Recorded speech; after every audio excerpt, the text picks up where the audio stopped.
नमस्कार। Himachal fast express में देश और प्रदेशवासियों का स्वागत है। मैं हूं हरीश और आज मैं आपके सामने हिमाचल प्रदेश की सच्चाई लेके आया हूं। हिमाचल प्रदेश सरकारों की सच्चाई लेके आया हूं। भविष्य में चाहे सरकारें कांग्रेस की हो, भाजपा की हो और अब जैसे आम आदमी पार्टी आ गई हुई है।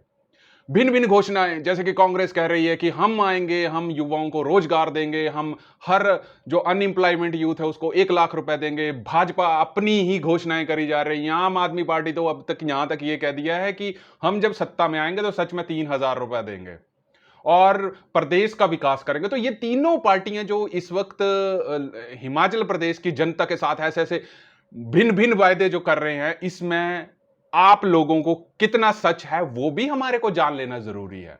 क्योंकि यही वक्त होता है जब नेता आप लोगों के सामने आके आपके सामने पार्टियां अपने घोषणा पत्रों में भिन्न भिन्न घोषणाएं करती हैं, वो चाहे कोई भी हो। और मैं अगली बात यहां पे आपको बता दूं कि हिमाचल फास्ट एक्सप्रेस का किसी भी राजनीतिक पार्टी से कोई संबंध नहीं है। ये जो एनालिसिस है ये हम अपने रिसोर्सेज के ऊपर की जाती है कि असल में सच्चाई कितनी है। कांग्रेस की बात करें, कांग्रेस यहां पे कह रही है कि हम जब सरकार में आएंगे तो 1 लाख रुपए हम देंगे। भाजपा कह रही है कि हम जब सरकार में आएंगे तो उनके जो घोषणा पत्र हैं उनमें भी कितनी सच्चाई है। आम आदमी की पार्टी कह रही है कि हम युवाओं, बेरोजगार युवाओं को 3,000 रुपए दे रहे हैं। तो ये क्या सत्ता में आने की लालसा जो ये पार्टियां दिखाती हैं, तो असल में ये पूरी चुनाव हो जाने के बाद जब पार्टी सत्ता में आती है तो क्या पूर्णतः रूप से ग्राउंड लेवल के ऊपर लोगों तक पहुंच पाती है? यह जानना बहुत जरूरी है। क्योंकि जनता को सिर्फ उतना ही समझाया जाता है जितनी उनकी समझ हो। अब आम आदमी पार्टी की बात कर लीजिए। 3,000 रुपए बेरोजगार युवाओं को देंगे। कहां से दे देंगे इनसे पूछिए। ब्लूप्रिंट क्या है इनके पास? हिमाचल प्रदेश के पास 70,000 करोड़ का कर्जा है। अब ये आम आदमी पार्टी इल्जाम लगा देगी कांग्रेस और भाजपा के ऊपर।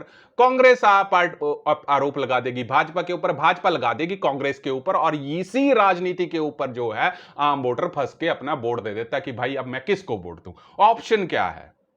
नेताओं की सच्चाई कितनी है कि कौन सा नेता किसी भी इलाके की प्रोग्रेस करने के लिए कहां तक ले जाएगा। इसके लिए यह जानना जरूरी है कि जो हमारा बजट है वो कितना एफिशिएंट है। हमारी हिमाचल प्रदेश जो है वो तकरीबन 50% ग्रांट सेंटर के स्कीम्स के ऊपर डिपेंड है। हिमाचल प्रदेश का अपना रेवेन्यू बहुत कम है क्योंकि रेवेन्यू एग्रीकल्चर और टूरिज्म सेक्टर से आ रहा है हमारे पास। और जो ग्रांट हम बाहर से ले रहे हैं, सॉरी सेंटर से ले रहे हैं दिल्ली से, वो भी ग्रांट तकरीबन पेंशन और सैलरीज में ही निकल रही है। और जो लायबिलिटीज हैं, जो इंटरेस्ट अमाउंट जो सरकारें इतना कर्जा लेके प्रदेश चला रही हैं, वो लायबिलिटीज और इंटरेस्ट में जा रहा हूं। और मैं यहां पे आपको अगली बात कर दूं कि मैं इल्जाम भाजपा पे नहीं लगा रहा हूं, ये इल्जाम कांग्रेस के ऊपर भी है और ये इल्जाम जो अब आम आदमी पार्टी है उसके ऊपर भी लगेगा। क्योंकि हमारा किसी राजनीतिक दल से कोई संबंध नहीं, ये मैंने पहले आपको क्लियर कर दिया। तो सच्चाई आपको बहुत जानना बहुत जरूरी है। और इस विषय के ऊपर लेके मैं आज को आपको विस्तृत एनालिसिस रिपोर्ट में आपको दिखाऊंगा कि ये मैं किस बेस के ऊपर कह रहा हूं। ये जो बेस है हमारा, ये सीएजी की रिपोर्ट के ऊपर है। अब सीएजी क्या है? ये एक ऑडिटर जनरल है जो कि सरकारों को समय समय के ऊपर आगाह कर रहा है कि भाई साहब अपना ये चीज देखिए, आपके अंदर ये कमी है। अभी मैं आपको बता दूं कि सीएजी की रिपोर्ट के अनुसार 2 हफ्ते पहले एक रिपोर्ट जब विधानसभा शिमला में मुख्यमंत्री जयराम ठाकुर के टेबल के ऊपर रखी गई कि आपके ऊपर 2800 करोड़ रुपया जो सरकारों ने यूज किया उसका कंप्लीटेशन सर्टिफिकेट कहां पर है। तो उसके अभाव में सीएजी ने कहा कि ये जो फंड है इसका कहीं ना कहीं मिसयूज हुआ है इस फंड का। और ये मेरी रिपोर्ट नहीं है, सीएजी की रिपोर्ट है। आप गूगल के ऊपर, बिजनेस टाइम्स के ऊपर आप देख सकते हैं। उससे पहले सीएजी ने जो ड्रेसेस का मामला था, हिमाचल प्रदेश स्कूल शिक्षा बोर्ड की जो ड्रेसेस का वितरण का मामला है वो भी सीएजी ने उठाया। मेडिकल कॉलेजेस को खोलने का मामला था कि इतना डिले क्यों हुआ, जब 2014 में प्रधानमंत्री नरेंद्र मोदी ने बोला कि आप अपने स्टेट के ऊपर एक अच्छा सा मेडिकल कॉलेज लगाया जाए ताकि जो एक्सीडेंटल केस है वो इधर उधर रेफर ना आए। आज 10-12 साल हो गए, सीएजी ने उसके ऊपर भी पॉइंट किया। तो क्या ये नेताओं की कमी है या ब्यूरोक्रेसी की कमी है? क्योंकि देखो, हर नेता के पीछे एक चीफ सेक्रेटरी होता है, एक प्रिंसिपल सेक्रेटरी होता है, क्योंकि मैनेज ये ब्यूरोक्रेसी कर रही है आपके पास। और ये ब्यूरोक्रेसी कितनी एफिशिएंट है ये भी आज आपको जानना जरूरी है। और मैं आंकड़े दिखाऊंगा, भी प्रस्तुत करूंगा, आपको सारा चीजें बताऊंगा। तो अब ये जानना जरूरी है कि ये जो लुभावने वायदे कांग्रेस, भाजपा, आम आदमी पार्टी और ये निर्दलीय कर रहे हैं कि ये अपनी जेब से पैसा लगा के लगाएंगे हिमाचल में। कई नेता बड़ी घोषणा करते हैं कि हम ये करेंगे, हम ये करेंगे। अरे भाई, कहां से करोगे? पैसा तो हमारा है, टैक्स का पैसा है। हिमाचल प्रदेश अपने टैक्स का पैसा अपनी जेब से लगा रहे हैं। यह जानना बहुत जरूरी है, क्योंकि चुनावों का समय है और आपको भी अपनी आंखें खोलना बहुत ज्यादा जरूरी है। किसी पार्टी के किसी पर्टिकुलर नेता के पीछे मत जाइए आप कि ये मेरा नेता खास है। मैं पहले भी वीडियोस में बोलता हूं, किसी भी नेता के पीछे मत जाइए। आप उस नेता की काबिलियत देखिए कि ये नेता सिर्फ अपना ही घर भरने आया है कि हमारा भी कुछ करेगा। आपको यह देखना है कि वो नेता आपके पास 5 साल में कितनी बार आया, आपके दुख दर्द में कितने शामिल हुआ, आप जब भी उस नेता के पास गए आपका कुछ हुआ, आपको वो किस आचरण क्या है, ये सारी चीजें जानना जरूरी है। परंतु आचरण से भी कुछ नहीं होता है। आपको सिर्फ यह देखना है कि उसके अंदर एफिशिएंसी कितनी है कि उस पर्टिकुलर विधानसभा को डेवलप करने की, क्योंकि सरकारों के ऊपर कर्जे बढ़ रहे हैं, कर्जे बढ़ रहे हैं आपके पास। अभी जैसे कि अभी विक्रमादित्य सिंह जी ने कहा कि हम 1 लाख युवाओं को रोजगार देंगे, सॉरी, एक फंड देंगे अपने पास। पैसा तो आप ले लोगे, पर फाइनेंशियल कमीशन के ऊपर कितना बर्डन डालोगे वो भी आपने कभी देखा? डेट रिडन फाइनेंशियल कमीशन कितना, 15वां जो वित्तीय आयोग है वो कितना डेट के ऊपर, कर्जे के ऊपर चला गया है। लायबिलिटीज कितनी चढ़ जाएंगी, आप तो कर्जा बांट दोगे। ब्लूप्रिंट क्या है आपके पास? भाजपा की सरकार को ओपीएस घेरने पे रोज लगा हुआ है, रोज लगा हुआ है। मतलब 1.5-2 लाख सरकारी इंप्लॉइज ओपीएस को मामले को लेके आ रहे हैं, लेकिन सरकारों को पता है कि कहां से पैसा दे भाई। जो पैसा है वो तो हम यूज कर रहे हैं, अगर हम ओपीएस लागू कर देंगे हमारे ऊपर और कर्जा बढ़ जाएगा। हिमाचल पथ परिवहन निगम की बात करें, वैसे ही कर्जे के ऊपर डूब रहा है, डूब रही है हिमाचल पथ परिवहन निगम। बट जब भी नेताओं की रैली होती है तो एचआरटीसी को सबसे आगे कर दिया जाता है कि जाओ भरो, और पीछे जनता जो है वो त्रस्त होती रहे बसों के मामले में। तो मूलभूत सुविधाएं ये जानना बहुत जरूरी है, और ये मूलभूत सुविधाओं को जानने के लिए हमने वोट किसको देना है, ये सबसे बड़ा इंपॉर्टेंस फैक्टर है। और मैं यहां पे आपको बता रहा हूं, आप वोट किसी भी पार्टी को दो, किसी भी नेता को दो, परंतु आपको हिमाचल प्रदेश की वित्तीय हालात और ये जो जुमले हैं जो भिन्न भिन्न पार्टियों के नेता करते हैं, कि ये जो जुमले फेंकते हैं, वो उसकी सच्चाई भी जानना बहुत जरूरी है। क्योंकि अब इलेक्शंस आ रहे हैं, नेता घूम रहे हैं, नारेबाजी हो रही है, ये मेरा नेता, ये मेरा नेता। अरे भाई, नेताओं के तो मजे लगे हैं, जनता का क्या होगा, जनता को कितना फायदा होगा? क्योंकि मैं यहां पे एक चीज बता दूं, चाहे पार्टियां कोई भी हो, कांग्रेस हो, भाजपा हो या आम आदमी पार्टी हो, रैलियां अब चाहे जितनी मर्जी चल जाए, परंतु वोटर की अगर एक सोच देखी जाए, एक वोटर का असली चीज देखी जाए, वो शायद वोटर को ही जनता रहता है। तभी लोकतंत्र में जो वोट देने का अधिकार है, ये एक मेला है आपके पास, और इस मेले का सही ढंग से यूज करना आपका काम है, ताकि हमारे आने वाली पीढ़ियां जो हैं सुरक्षित हाथों में जरूर रह सके। चुनाव आएंगे, चुनाव जाएंगे, पार्टियां बनेंगी, ठीक है। तो ये चीज, क्योंकि हर किसी विधानसभा क्षेत्र में 2 या 3 ही चीजें ज्यादा जरूरी थी, चिकित्सा, शिक्षा और सड़कें। ये 3 अगर किसी विधानसभा क्षेत्र में पूरी तरह से हैं, तो शायद उस चीज की हम परिकल्पना कर सकते हैं। परंतु जो फंड हमारे पास आते हैं, जो सरकारों के पास बजट आता है, पैसा आता है, उसका यूज कैसे हम करती हैं, सरकारें कैसे यूज करते हैं, उसके लिए आप मेरे लैपटॉप की स्क्रीन के ऊपर चलिए और मैं आपको एक एक चीज उसके ऊपर थोड़ा डिसिप्लिन करूंगा। जरूर देखिए अंत तक, ताकि आपको एक ये चीज सारी समझ आए जाएगा। परंतु उससे पहले मैं आपको बता दूं कि जो मैंने आपको बताया कि 250 करोड़ का जो यूएसी कंप्लीटिशन सर्टिफिकेट है वो सरकार से मांगा गया, और यहाँ पे उन्होंने पॉइंट आउट किया कि आपका सीएजी तो कहीं मिसयूज ना हुआ फंड का। ये बिजनेस स्टैंडर्ड्स की आपके पास देखिए ये खबर आ रही है यहाँ पे से 4 हफ्ते पहले कि CAG flags concerns over absence of utilisation certificate of Himachal government. तो यहाँ पे साफ साफ लिखा गया है the controller and auditor general of India has flagged concern over the absence of utilisation certificate for work for 250 crore by the Himachal Pradesh government. The CAG report tabled by chief minister की जी के पास दी गई और सैटरडे को, जब विधानसभा शिमला में लगी थी, और उन्होंने बोला citing the unavailability of UC noted that the absence of the certificate there is a possibility of misuse of the government fund. तो देखिए ये 4 हफ्ते पहले की खबर आई थी कि 250 करोड़ की प्राप्तियां कहां पर है आपके पास।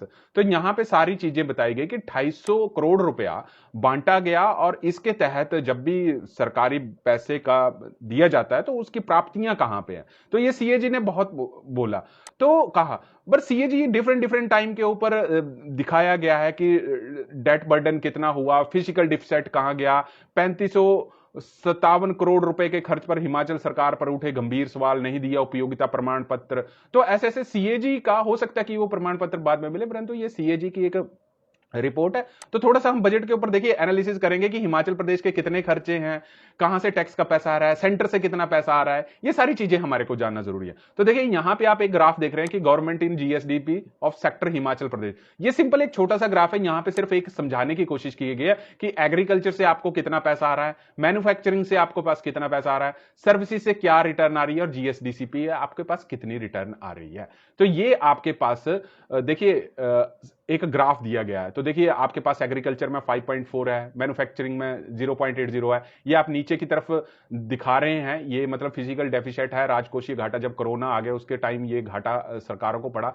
सर्विसेज से 5.73 और जीएसडीसीपी से आपके पास आपके पास ये अलग अलग चीजें आपके पास आ रही हैं। अब यहां पे थोड़ा सा हम ये देखेंगे कि खर्चा किस हिसाब से सरकारें कर रही हैं। देखिए 2020-21 में टोटल एक्सपेंडिचर, टोटल खर्चा 50,350 करोड़, 21-22 में 50,192, 21-22 में 48,394। अब यहां पे फिजिकल डेफिसिट जिसको हम बोलते हैं राजकोषीय घाटा, तो देखिए 20-21 की बात करें 5700 करोड़ राजकोषीय घाटा, 21-22 में 7,799 करोड़ घाटा, 21-22 में फिर 7,090 घाटा। ठीक है, तो ये घाटा जो है फिजिकल डेफिसिट राजकोषीय घाटा में पड़ रहा है कि ये सरकारें खुद झेल रही हैं। और इस राजकोषीय घाटा में मैंने आपको काफी वीडियोस में बताया कि जैसे आपके पास एचआरटीसी हो गया, वो सरकारें अपनी एंड से पे कर रही हैं, जैसे सतलुज जल विद्युत निगम लिमिटेड, एनटीपीसी। ठीक है, कुछ ऐसी ऐसी इलेक्ट्रॉनिक्स कंपनीज भी हैं जो बिजली उत्पादन कर रही हैं, उनके ऊपर भी घाटे की कहीं ना कहीं मार सरकार को ही झेलनी पड़ रही है। ये सारी चीजें। अब देखिए यहां पे एक चीज इंपॉर्टेंट है कि हिमाचल प्रदेश सरकार की सैलरीज, देखिए सैलरीज में कितना पैसा जा रहा है आपके पास। 20-21 में 12,149 करोड़, 12,149 करोड़ रुपए सैलरीज में गया, मतलब सारे विभाग जितने भी सरकारी विभाग है हिमाचल प्रदेश के। 21-22 में 14,403, 21-22 में फिर रिवाइज हुआ 13,303। अब देखिए पेंशन, हर साल लोग पेंशन इंक्रीज होते तो पेंशन का भी बर्डन सरकारों पर पड़ता है। 6,088 करोड़ रुपया पेंशन का 20-21 में गया, 7,082 21-22 में गया। तो ये ऐसे ऐसे पेंशन का भी भार पड़ा। अब इंटरेस्ट इंपॉर्टेंट है कि सरकारें जो पैसा ले रही हैं 50,000 करोड़ या कर्जा ले रही हैं, तो देखिए इंटरेस्ट अमाउंट 4,472 20-21 में गया। 21-22 में अगर हम बात करें 50,018, 21-22 में ये 4, तो कर्जे के ऊपर इंटरेस्ट भी सरकारें काफी ज्यादा पे कर रही है। तो ये भी आपको चीजें देखने जरूरी है कि कितना पैसा जो है सरकारें, जो सरकार है जैसे हिमाचल प्रदेश की अगर हम बात करूं तो एफिशिएंसी कितनी है सरकारों की। अब देखिए स्टेट अपना टैक्स 20-21 में स्टेट का अपना जैसे जीएसटी हो गया, कस्टम हो गया, कितना टैक्स ले रही है आपके पास, पैसा कहां से आएगा, टैक्स से पैसा आएगा, तो ये भी देखना जरूरी है। तो देखिए स्टेट का अपना टैक्स 20-21 में 8,083 करोड़, 21-22 में 9,282 करोड़, आप ये देखिए 21-22 में 9,770 करोड़। अब स्टेट ओन नॉन टैक्स, देखिए नॉन टैक्स के फॉर्मेट में आपके पास 2,188 करोड़। यहां पे एक चीज ध्यान देने वाली जरूरी है, ग्रांट्स फ्रॉम सेंटर, सेंटर से हम कितना कर्जा लेके सरकारें चला रहे हैं। देखो 20-21 में 18,413। अब ये कर्जा ये नहीं है कि अभी मौजूदा भाजपा की सरकार है, जब कांग्रेस की सरकार थी तब भी यही कर्जे के ऊपर सरकारें चल रही थी। 21-22 में 19,468 करोड़, 21-22 में 18,755 करोड़। तो देखिए स्टेट का अपना टैक्स कम है, ग्रांट हमारे पास सेंटर से ज्यादा लेनी पड़ती है। स्टेट का अपना टैक्स 8,000 करोड़ और ग्रांट हमने सेंटर से लिया 18,413 करोड़। तो ये रेवेन्यू रिसिप्ट्स है। अब ये रेवेन्यू रिसिप्ट्स के बाद फिर आपको सैलरीज दी जाती है। तो देखिए सरकारों का हाल इतने खराब होते हैं, ये हिमाचल प्रदेश सरकार की बात नहीं है, पंजाब की बात करें, तमिलनाडु की बात करें, आंध्र प्रदेश की बात करें, भिन्न भिन्न सरकारें जो हैं कर्जा लेके ही सेंटर से एड जाती है आपके पास सेंटर से।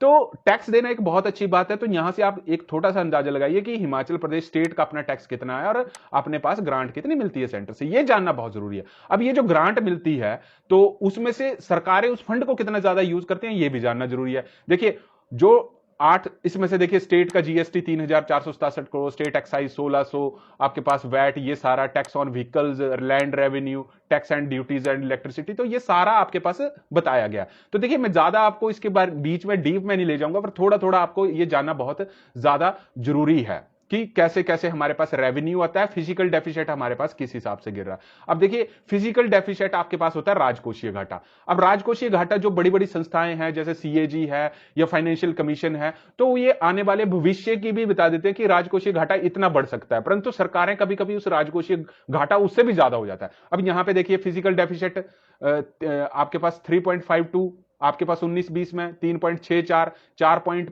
0.5 4 पॉइंट, देखिए नेगेटिव ग्रोथ दिख रही है आपके पास, जो बार्स है नीचे की तरफ है। 23-24 में 6.3, 24-25 में 6.88, और देखिए 25-26 में 7.5% जो है जीएसडीपी, जिसको हम बोलते हैं ग्रॉस स्टेट डोमेस्टिक प्रोडक्ट। इसमें यह होता है कि हमारे पास उत्पादन कितना हो रहा है, आपके पास जीएसडीपी की उत्पादन कितना हो रहा है, और उत्पादन के बाद आपके पास राजकोषीय घाटा कितना हो रहा है, और रेवेन्यू रिसिप्ट्स कितनी आ रही है। ये सारा हमारे पास ये यहां पे बता रहा है कि हमारा उत्पादन जो है लगातार, और फिजिकल डेफिसिट जो है लगातार नीचे गिर रहा है। ये चीज जानना जरूरी है। अब इन लायबिलिटीज की बात करें कि मेरे ऊपर कर्जा कितना है। अगर मेरे पास ज्यादा कर्जा होगा मेरे को टेंशन हो जाएगी, क्योंकि मैंने बैंक से कर्जा लिया होगा, मेरे को दे देना है। परंतु सरकारों को पता है कि सरकारें हमारी होंगी, परंतु पैसा तो लोगों ने देना है, टैक्स तो लोगों ने देना है। तो ये देखिए 19-20 में परसेंटेज लायबिलिटीज पे करना 35 21-22 में 38, 22-23 में, तो ये रेगुलरली जो है कोई 35 और 40% के बीच में ही आपके पास आउटस्टैंडिंग लायबिलिटीज आएगी।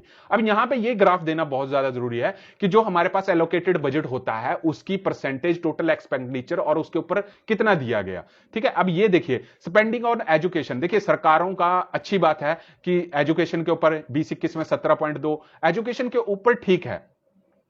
एजुकेशन के ऊपर देखिए स्पेंडिंग ऑफ एजुकेशन, अब ये एजुकेशन के ऊपर सैलरीज के ऊपर हम स्पेंड कर रहे हैं एजुकेशन के ऊपर 18.9, 17.8, 18.6, 17.2, क्योंकि जब भी बजट होता है तो उसके लिए एजुकेशन का एक अलग पार्ट रखा जाता है। तो एवरेज सैलरीज 18.9 बजट है एजुकेशन डिपार्टमेंट का, तो उसमें से 15.2 तो आपका सैलरीज में निकल जा रहा है। ठीक है, अब आगे देखिए स्पेंडिंग ऑन हेल्थ इंफ्रास्ट्रक्चर 20-21 में 6.4 करोड़, ये 21-22 में 6.7, 21-22 में 7.2, 22-23 में 6.6। परंतु एवरेज ऑफ सैलरीज की अगर हम बात करें तो सैलरीज में 6% हेल्थ पे ही जा रहा है आपके पास। तो हेल्थ का इंफ्रास्ट्रक्चर डेवलप करने के लिए बजट थोड़ा इंक्रीज करना पड़ेगा, क्योंकि जो भी आप सरकारें बजट रख रही हैं उसमें से 6% जो है एवरेज है, और आपका बजट ही अगर 6.6 है तो इंफ्रास्ट्रक्चर के ऊपर क्या डेवलपमेंट करोगे आप।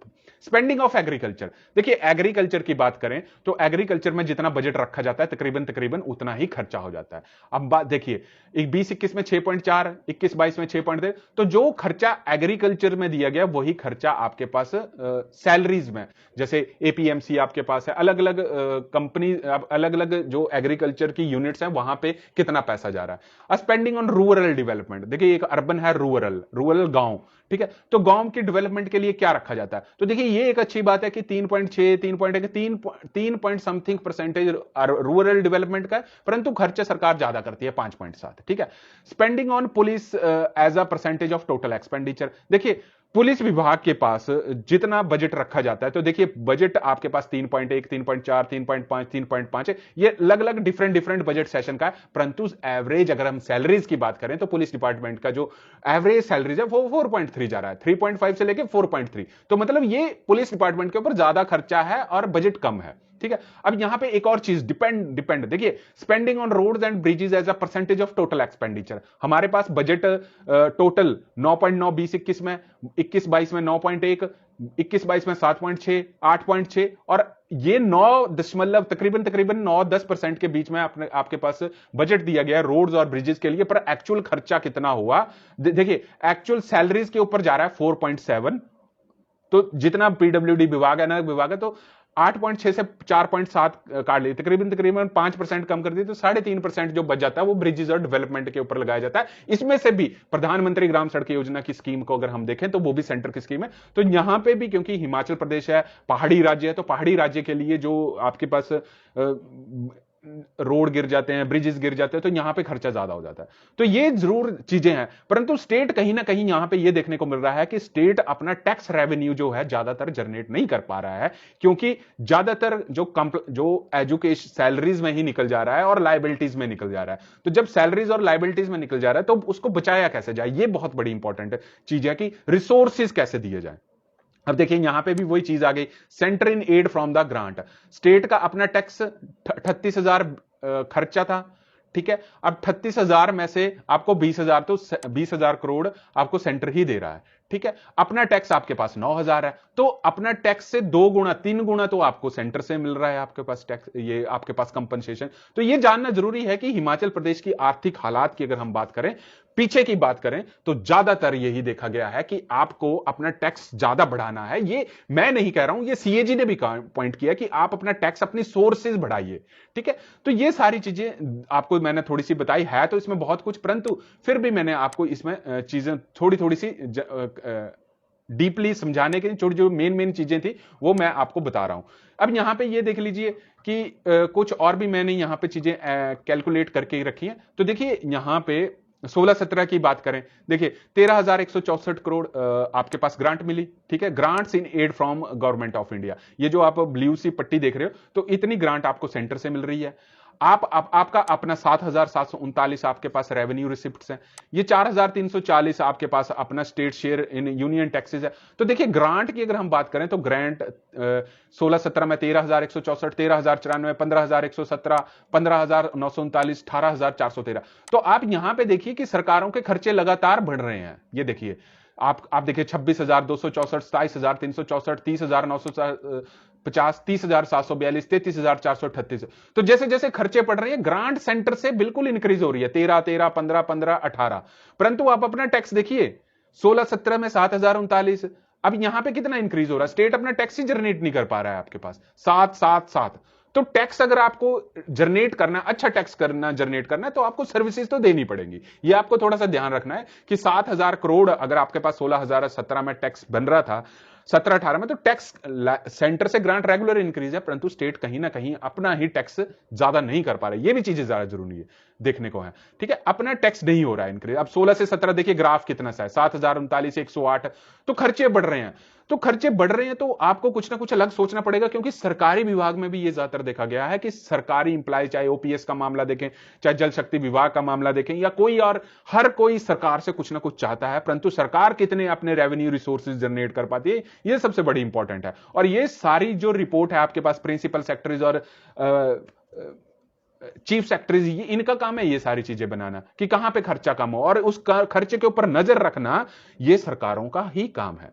अब ये देखिए, अब यहां पे सारी चीजें को आपको देखना जरूरी है। अब यहां पे एक छोटा सा एक और ट्रेंड देख लीजिए।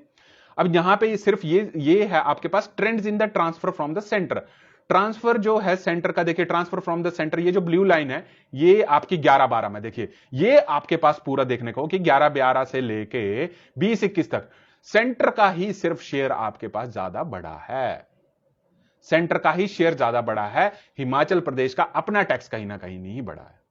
ट्रांसफर फ्रॉम द सेंटर पहले 11-12 में 8,520 जब सरकारें कांग्रेस की थी, 12-13 में देखिए 9,595, 8,805, 9,822, 14,907, 17,508। ये सारा आपके पास सेंटर की लाइन बढ़ रही है, परंतु स्टेट कहीं ना कहीं टैक्स को मेंटेन, अपने पास स्टेट को अपना टैक्स आपको बढ़ाना चाहिए। तो यहां पे ये है कि जितना पैसा हमारी इनकम होती है, और इनकम से हम सैलरीज में दे देते हैं, और ज्यादातर पैसा हम इंटरेस्ट अमाउंट में दे दे रहे हैं, तो हमारे पास बच्चा बहुत कम है। तो देखिए इस रिपोर्ट को मैंने ज्यादातर एनालिसिस किया, इसमें बहुत सारी ऐसी चीजें हैं जिसके ऊपर काफी बहस करना बहुत ज्यादा जरूरी है। ये बहस है क्योंकि यही चीजें आपके पास रहती हैं, नहीं तो राजनीतिक हम चर्चाएं करते रहते हैं, तो लोगों का ज्यादातर बहसें, इल्जाम कांग्रेस और भाजपा के ऊपर लगती है, भाजपा और कांग्रेस के ऊपर आम आदमी पार्टी, परंतु जो असली में सच्चाई है, जो असली में सच्चाई है, ये आपके पास यहां पे आपको देखने को मिल रही है कि क्या इसमें ये बताया गया। अब यहां पे देख लीजिए कंपोजिशन ऑफ एक्सपेंडिचर ड्यूरिंग 2021 में देखिए कि जनरल सर्विसेज, और यहां पे देखिए general services, economic loans and advances loans भी ज्यादातर सरकारें ले रही हैं। तो ग्राफ कहीं ना कहीं आपके पास बढ़ रहा है, आपके पास रेवेन्यू एक्सपेंडिचर कितना है, आपके पास लायबिलिटीज कितनी है, ये सारी चीजें कहीं ना कहीं हम बढ़ रही हैं, और इसके लिए सरकारों को ध्यान देना बहुत ज्यादा जरूरी है। तो अलग अलग मेथड से, अलग अलग चीजों से ये चीजें दिखाई जाती हैं, जहां पर आपको जानना जरूरी है कि सरकारें कितने एफिशिएंट है आपको आगे ले जाने में, ना कि एक दूसरे के ऊपर इल्जाम लगाने में। ये सारी रिपोर्टें हमने पढ़ी, तो जो मेन आप इस रिपोर्ट से मैंने इंक्लूड किया, तो यहां पे यही आपके पास ज्यादातर देखने को गया कि सरकारों का सबसे ज्यादा इंपॉर्टेंट पार्ट। अब यहां पे देखो ऑब्जेक्ट हेडवाइज एक्सपेंडिचर, अब ये एक एक्सपेंडिचर बताया गया, तो सरकारों की देखिए सबसे ज्यादा अमाउंट देखिए 30.39 सैलरीज एंड वेजेस में ही जा रहा है आपके पास। इंटरेस्ट देखिए 11.42 इंटरेस्ट अमाउंट, तो मतलब आपका 42% जो भी आपके पास बजट होता है वो सैलरीज और इंटरेस्ट में ही निकल जा रहा है। देखिए सैलरीज सरकारों की, इंटरेस्ट 11.2, पेंशन में आपके पास 15%, तो 30 11 41, 41 15 56, बाकी बच गया आपके पास डेवलपमेंट के लिए। उसमें सरकारों के मंत्रियों को भी चाहिए, जनता को भी चाहिए, कोई अलग अलग स्कीमें भी निकालनी है, तो डेवलपमेंट कहां से होगी? डेवलपमेंट सिर्फ स्टेट को सर्विसेज, रोजगार देने में इंपॉर्टेंस रखेगी कि जितना प्राइवेट, जितना कॉर्पोरेट सेक्टर जो अगर स्टेट में आएगा उस हिसाब से डेवलपमेंट होगी। अदरवाइज आप देते रहिए, सरकारें जो मर्जी चुनते रहिए, सैलरी, इंटरेस्ट और पेंशन में ही पार्ट निकलता रहेगा और जनता को त्राहिमाम ही रहना पड़ेगा। तो ये छोटी सी एक रिपोर्ट थी जो मैंने बनाई। तब तक आप जुड़े रहिए हरीश वर्मा के साथ हिमाचल फास्ट एक्सप्रेस के लिए। धन्यवाद।